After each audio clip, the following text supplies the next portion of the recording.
to Sri Rama Bharati Public School. I, Aarti, your English educator, is back with a new topic. So, let's begin. So, let's start with verb today. Verb. What is verb? Verbs are words that tell us about an action, occurrence, or state. They form the main part of the predicate of a sentence. Verb can be in one word. It can also consist more than one word. For example, if I say Meera swims, here the word swims is one verb.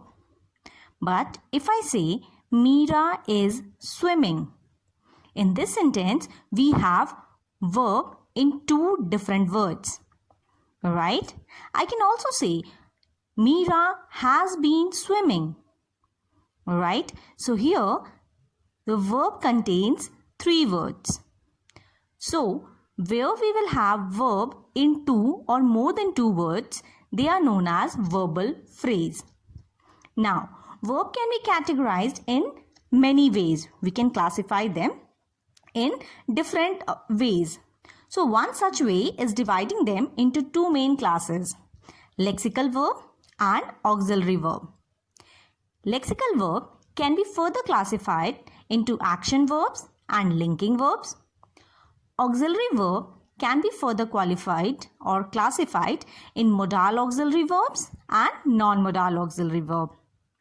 We can also classify verb in finite and non-finite verbs, regular and irregular verbs, transitive and intransitive verbs.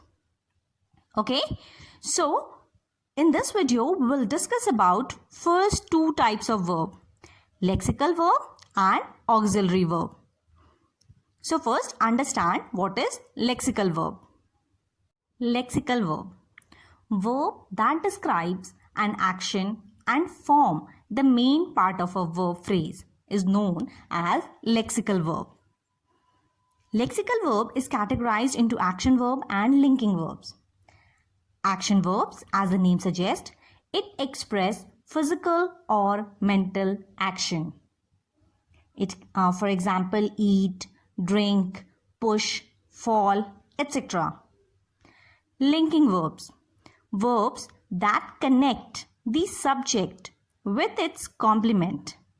Linking verb are those verbs that connect the subject with its complement. For example, roses are red. In this sentence, if you will notice, only one verb is present, that is are. So definitely are is the main verb of the sentence. But at the same time, are is not representing any action. It is working here as a link, as a connection between rose and the color red. Similarly, if I'll take another example, my father is a doctor. My father is a doctor.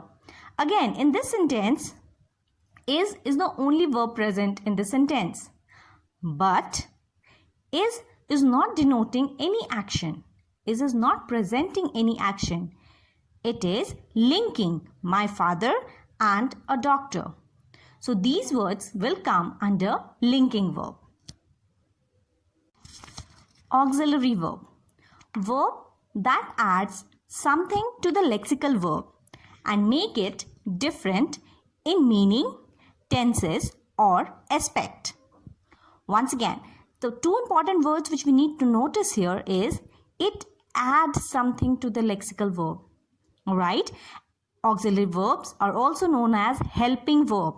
They are not the main verb of the sentence, but what it does, it adds to the main verb and make it different in meaning, tenses or aspect.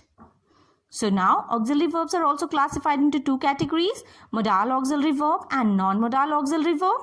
When I say modal auxiliary verb, it represents the mood of the speaker. Modal auxiliary verbs represent the mood of the speaker. For example, if I say you can go home now, it is more about permission, it's more about ability. But at the same time, if I replace the word can with the word should, you should go home now. It is like suggestion, right? So, modal auxiliary verbs are those helping verb which is coming to the sentence to represent the mood of the speaker. It can be permission, it can be obligation, it can be capability of someone.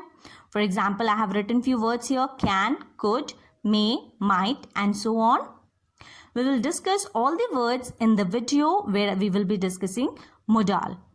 Okay. Now, non-modal auxiliary verb. Non-modal auxiliary verbs are typically three family, that is BEB, HEV, have, and do. In B family, we have is, are, am, was, were. In have, we will have has, have, had. In do, we have do, does, did, done. Right? So, it is used to express continuous action. It is used to express continuous action. Birds are chirping. So, here the word are is helping the main verb chirping, and it is representing present continuous form. Second, to express completed action. John has completed his homework. So here the word has is actually helping the main verb completed to tell that this work has been completed, already over. To form questions. Are they going to the zoo? Do you like tea or coffee? Right? So, and the next is to form negative statements. She doesn't tell lies. Here also doesn't is helping the main verb tell, informing and telling that it is a negative statement. The next is to emphasize something or to make a statement strong. Do sit down, please. Here the word do is emphasizing the sentence, right? Here the word do is emphasizing on sit down, the main verb sit down. So this is all about auxiliary verb. The rest verb, finite and non-finite, irregular and regular verb, and transitive and transitive verb we will be discussing in next videos. So what we have learned in this video: what is verb, types of verb, lexical verb, and auxiliary verb. We have also discussed the subcategory of lexical verb, that is action verb and linking verb, subcategory of auxiliary verb, that is modal verb and non-modal verb. I hope you all have understood this clearly. If in any case, any doubt, you can leave a comment. Thank you so much for watching the video. You all will have a wonderful day.